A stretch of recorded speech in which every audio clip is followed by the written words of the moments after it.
Hey guys, I thought I would make a real quick video about how to use the extension for Canvas called Google Assignments and how to use the plagiarism checker that it offers. You can use this 5 times per class, but the class reboots or starts over. It's technically a new class in the fall and a new class in the spring. So for our purposes in Frisco, you get to use this 10 times a year. So if you're worried about your kids copying and pasting from the internet or sharing essays or finding work that's already done on the interwebs, you can use the originality report on this really cool Canvas extension. So I was going to show you how to set this up real quick.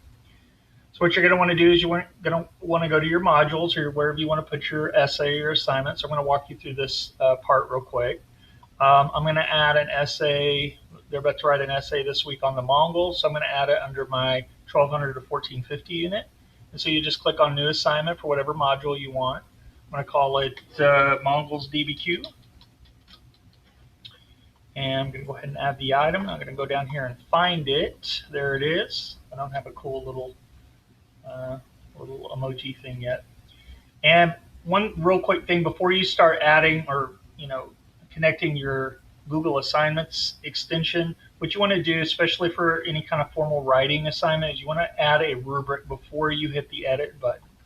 So rubric grading makes your life so much easier, especially with longer essays or longer writing assignments, and you don't have to continually write over and over and over on the kid's essay what they did or did not earn. So what you want to do is you're going to click rubric, and then you can either add your own new original rubric and how many points each criteria is worth, give it a title, or if you've used one in the past, which I have a DBQ, an LEQ, and an SAQ rubric that I've already used.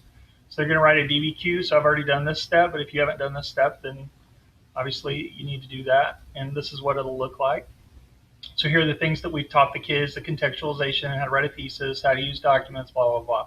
So give you a little title and a little description for the kids so they can see, well, gosh, why did I learn 1 point here and 0 points here or whatever. Okay, and so once you're done with that, then you're ready to start editing. So you hit, once you've got the rubric loaded, now you're going to hit edit. So that's an important step. Don't forget to do that. And then I'll come back later and add a description here. I'm just going to put this, add whatever you want, maybe link to documents if you're having them write a DBQ or any other resources. I also have my kids highlight their essays, ratiocinate their essays, so I give them little directions here. I'm always going to give them a grade out of 100%. You can do whatever you want there. I'll leave it under assignments. Submission type. Okay, here's how you do it. Here's how you do the plagiarism checker. So under submission type, what you're going to do is you're going to click External Tool, and you're going to want to find the Google Assignments, not the Google Docs Cloud assignment, but the Google Assignments, the one that has the LTI 1.3 here. Okay, so Google Docs Cloud is not going to give you the plagiarism checker. This one is Google. It should look like this: Google Assignments, right? And it'll ask to make sure that it's you. You should already be logged in. You open up the tool. All right, so here it is. Check plagiarism originality. And what it's going to do for you, let me just show you real quick. It's going to show you, first of all, always give this kit to the kids as a warning. Like if it's going to compare student papers within Frisco ISD, it's going to check the internet. It's going to I give them this whole warning ahead of time before they start writing. Write your own, thesis, do your own work, create your own essay. Don't copy from the internet. Because here's what the teacher will see. The teacher will see exactly what the student wrote and where, what the internet had or whatever. And it'll even give you the URL where they found the actual writing. So, and it'll also give you like this is 17% original, or 27% original or non-original. And so it'll flag all the different passages, and then they'll give you a percentage of what, how much of their paper was plagiarized. So it's really pretty cool. Okay, so you're going to go back here, make sure that you have plagiarism turned on. I have 3 left. I've already done 2 writing assignments. So it's only 3 more weeks until the end of the semester, so I'm good with that. And hit continue. I'm going to make sure that I have the the file that I want them to actually write on. So I'm going to go to my shared drive or my drive, and I actually have a little COVID folder here. Helps me remember where to get stuff.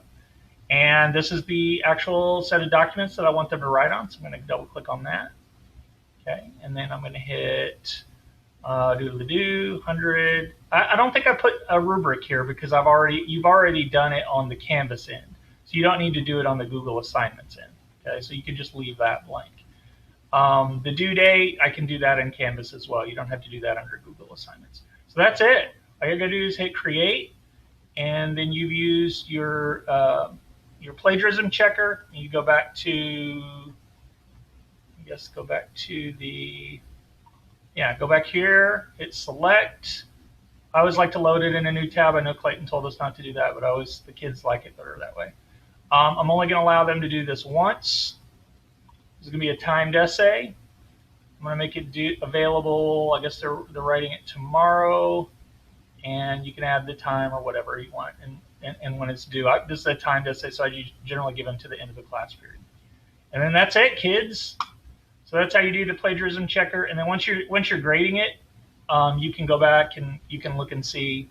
It'll generate a report for you. You can go back and look and see, which kids did their own work and which kids, had a little help. So there you go.